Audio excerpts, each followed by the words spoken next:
What if your app didn't have to rely on your network or your API at all to display data? No latency issues, no loading spinners, just instant data as soon as you want to see it. So every time your app hits your API, not only does that cost you money, but it also slows things down. And most apps fetch the same data over and over again, or make unnecessary network calls, which ultimately hurts performance and increases cost. And right now you're probably going, well, my app needs data from an API. So how exactly is this going to work? Well, I recently built an app that integrates an intelligent caching system that eliminates unnecessary network calls almost entirely. It loads instantly, works offline, and this exact architecture helped me land this $30,000 app build that we're going to cover in this video.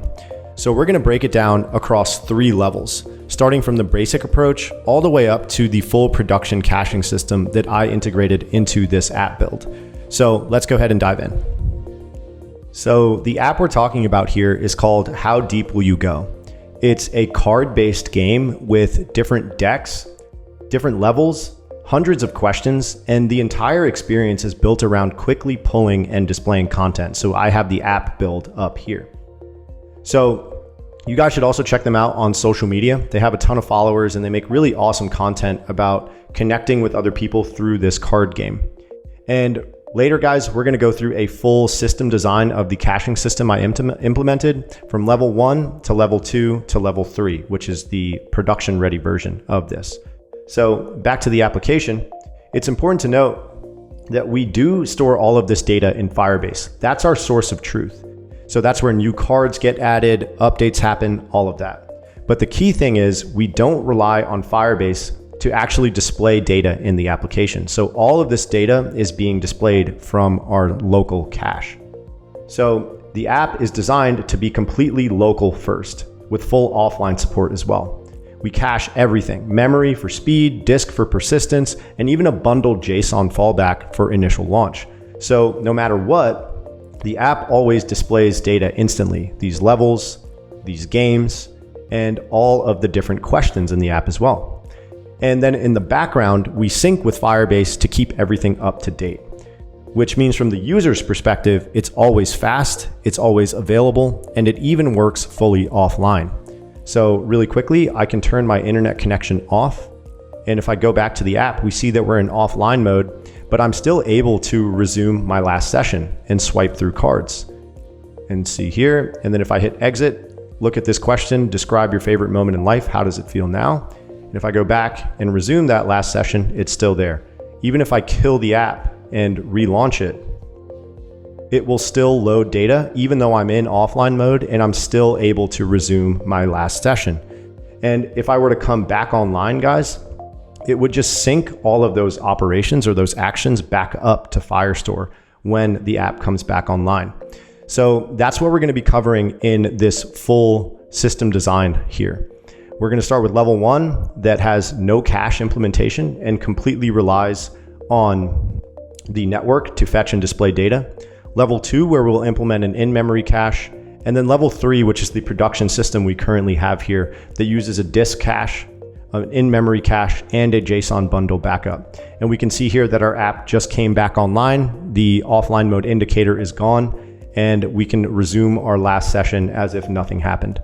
So this is a highly intelligent caching system, and this is the type of content that we cover in our advanced networking with Swift course here at App Stuff. You guys can head over to the link in the description to check out the landing page for the course and see everything that it covers.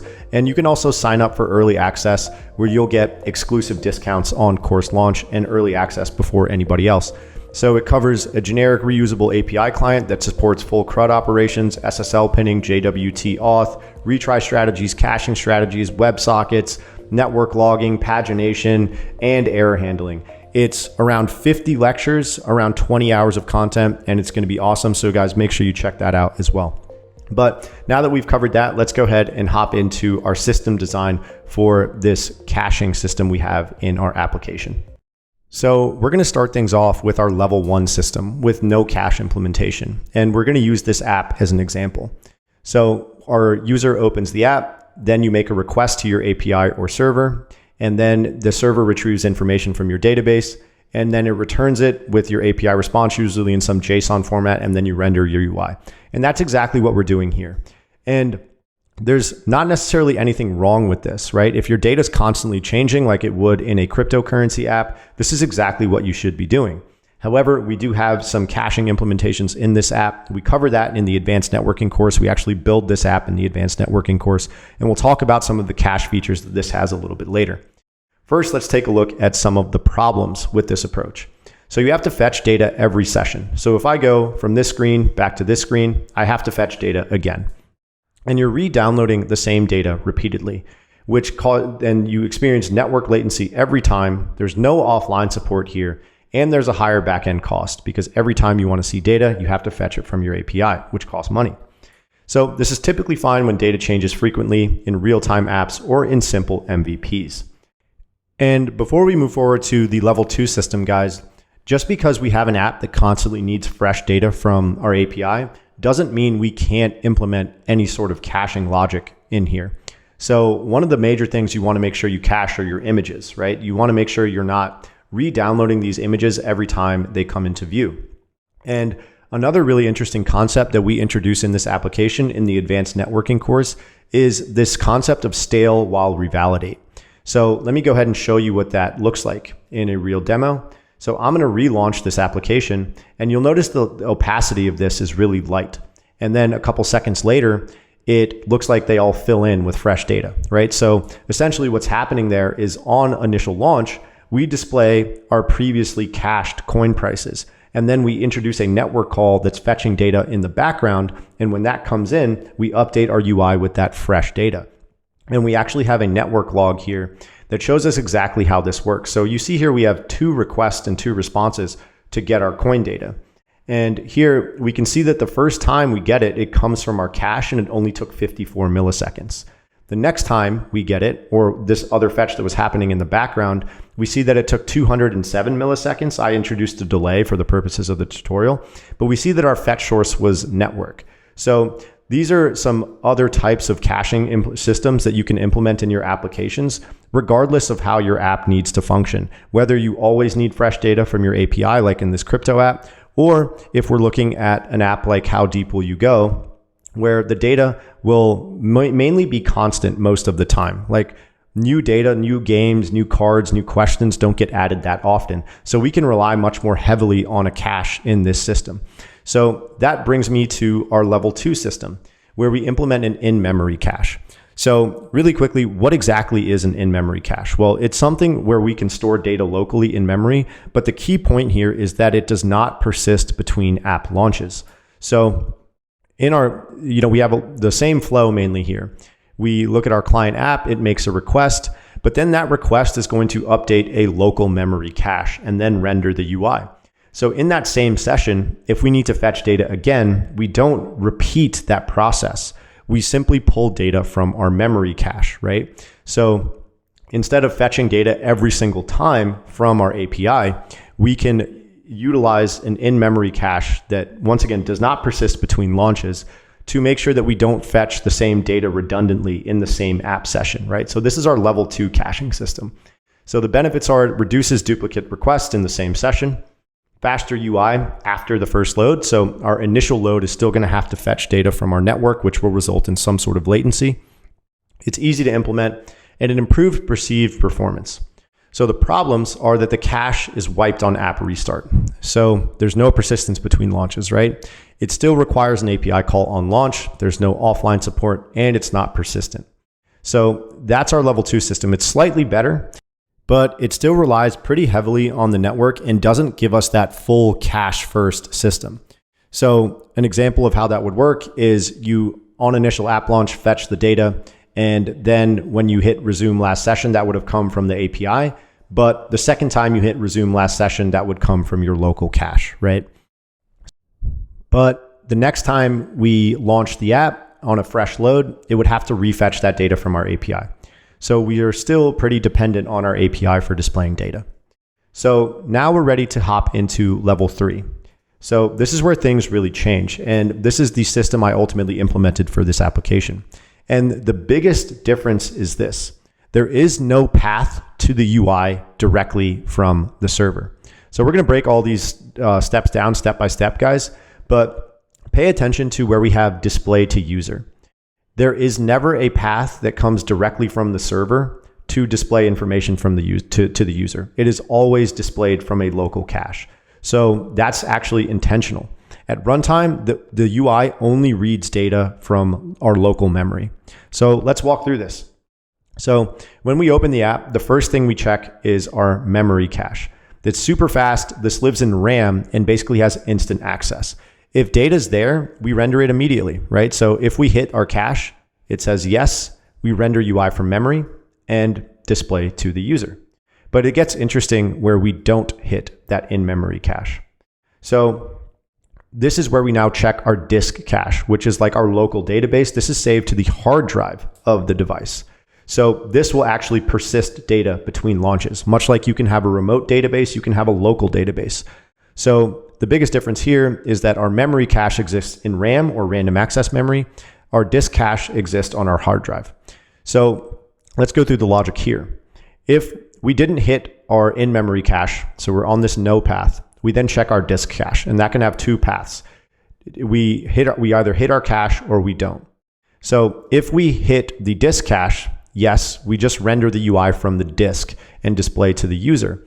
And pay attention to this background sync block down here. When we update the disk cache, we then hydrate or warm up our memory cache. So the next time we try to load that data, it will just be in our local in-memory cache, right?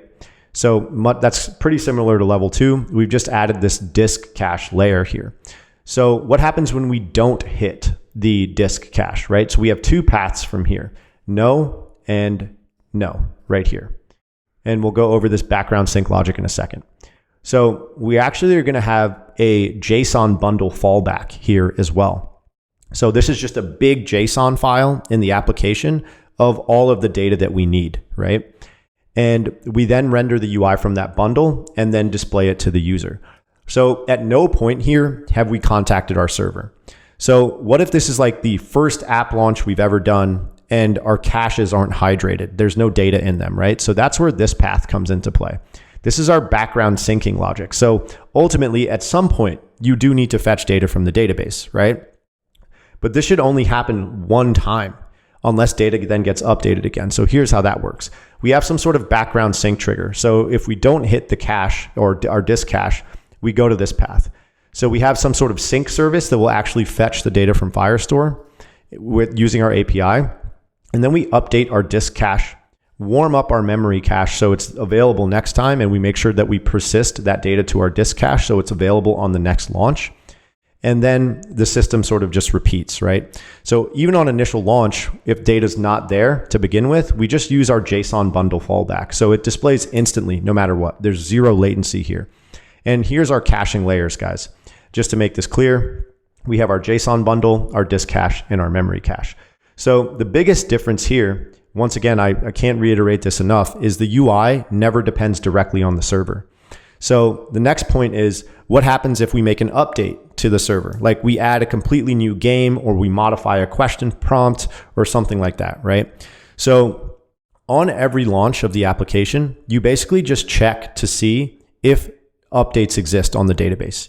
You store a timestamp for the last time you updated your disk cache, and you also store a timestamp on the server for the last time the data was updated. You then compare those two dates, and if the cache is out of date, then you just run this background sync trigger, right? And you then go through this process of updating your disk cache and warming up your local memory cache or hydrating it. And the next time you launch, you have all the fresh data. And unless your cache gets out of sync, you don't need to contact your server. But an important note here is, once again, we still don't have to rely on the server to display that data. We can display old existing data as long as it's like not a complete data overhaul, right? And then you can just insert the updates or update the prompts as needed as the user goes through the application. And something else that's really important to note here is how we make sure that we keep the backend in sync with our application. So there is data that is unique to each individual user, how many questions they've answered, what their current streak is, the deepest level they've gotten to, and how many games they've played. So when we are inside of a session, every time we swipe on a card, we basically store the state of this session in memory. But we also make sure that we store that in our backend as well. So we are writing both to our local or disk cache and our Firebase server as well to make sure everything stays in sync. So the next thing you might be asking is, what if we're in offline mode and the user's going through the app and answering a bunch of questions? How do we make sure that when we come back online, we sync all that data up to Firestore? That's an example of something we cover inside of the Advanced Networking with Swift course. We go way deeper into this, how to structure your networking layer, how to handle caching properly, and how to design these systems from scratch. And if you guys sign up for early access, you get 50% off the course when it launches. And if you're watching this video by the time the course is already launched, I'll include a discount code in there for you as well for watching this video. And if you guys are really serious about leveling up your iOS development career, whether you're trying to land a job or launch an app to the App Store or become a successful indie developer, make sure you check us out at appstuff.io. We have courses for everyone at every level of iOS development, including fundamentals. If you guys want to get into AI and machine learning or testing or Swift concurrency or anything like that, we have stuff for you there. We have our Pro Plus series where we teach you how to build production-ready app builds that can handle millions of users at scale. These include all of the tips, tricks, and techniques I learned while working at Meta to build apps at the highest level, guys. And then we have pro app clones that you can get started with, like basic Instagram builds, Airbnb, Threads, and Tinder and stuff like that. Now, if you guys are unsure of where to start, make sure you check out our learning paths. We have dedicated learning paths for everyone, no matter where you are in your journey. And you can take our customized quiz to figure out exactly where you need to start and where you want to end up. And if you guys want access to all of our courses and content, including ebooks, free cheat sheets, and resources on things like interview prep and Swift concurrency, you can become a member here with us and you can cancel anytime. And this gives you unlimited access to both Pro and Pro Plus courses, all of our interview prep, and all of our resources as well. So $49 a month, $299 a year, or sign up for life to pay a one-time fee and never have to pay anything ever again for all of the content I ever put out. So that's going to wrap it up for this video, guys. Really hope you enjoyed this one on implementing an intelligent caching system into your applications. If you want to dive deeper, make sure you check out the Advanced Networking course where we cover additional things like JWT authentication, retry policies, WebSockets for real-time connections, and so much more. This is everything you need to know about networking in iOS development. So also make sure you guys like and subscribe to the channel. Comment below with anything you want to see on this channel in the future. Make sure you check out some of my other videos on the channel. I just launched a day in the life video so you guys can see what my actual life is like running a software company and making courses. So thanks for watching this one, guys. We'll see you in the next one. Peace out.